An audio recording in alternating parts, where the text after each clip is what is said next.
好，我係啤啤，今日煲糖水椰汁紅豆紫米露。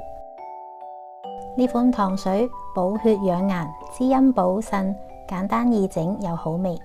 我哋而家即開始啦。材料有紅豆3/4碗、黑糯米1/3碗、椰漿1罐、13.5安士、偏糖2偏。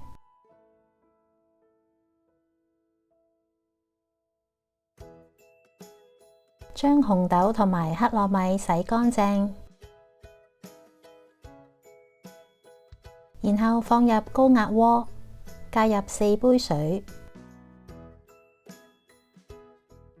冚蓋，高壓佢35分鐘。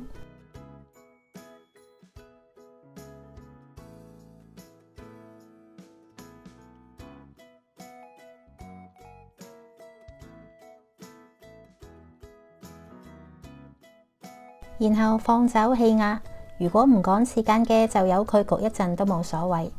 呢個時候紅豆同埋紫米都腍㗎喇，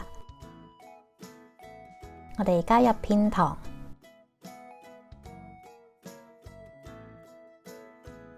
高壓多5分鐘。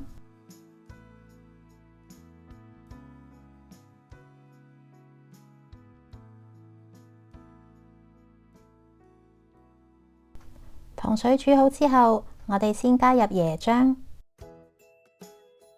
咁呢個椰汁紅豆紫米露就做好㗎喇，希望你哋都會鍾意。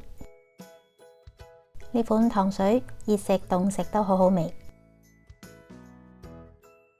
我哋每個星期都會出一啲家常菜嘅食譜，未諗到想食咩好，煮咩好，可以隨時上嚟睇下。